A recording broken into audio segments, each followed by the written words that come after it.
मत्स्यं नमस्ये देवेशं कूर्मं देवेशमेव च हयशीर्षं नमस्येऽहं भवं विष्णुं त्रिविक्रमं नमस्ये माधवेशानौ ऋषिकेशकुमारिलौ नारायणं नमस्येऽहं नमस्ते गरुडासनं जयेशं नरसिंहं च रूपधारं कुरुध्वजं कामपालमखण्डं च नमस्ते ब्राह्मणप्रियम् अजितं विश्वकर्माणं पुण्डरीकं द्विजप्रियं हरिं शम्भुं नमस्ये च ब्रह्माणं स प्रजापतिं नमस्ये शूलबाहुं च देवं चक्रधरं तथा शिवं विष्णुं सुवर्णाक्षं गोपतिं पीतवाससं नमस्ये च गदापाणिं नमस्ये च कुशेशयम् अर्धनारीश्वरं देवं नमस्ये पापनाशनं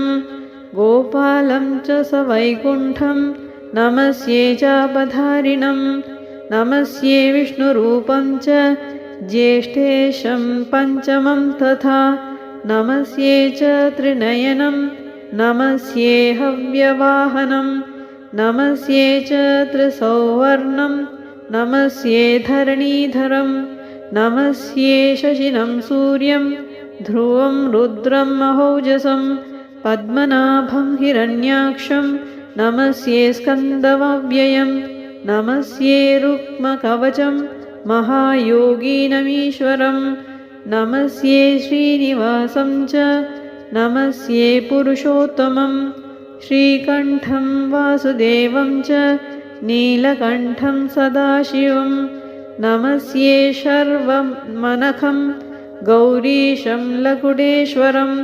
मनोहरं च कृष्णेशं नमस्ये चक्रपाणिनं यशोधनं महाबाहुं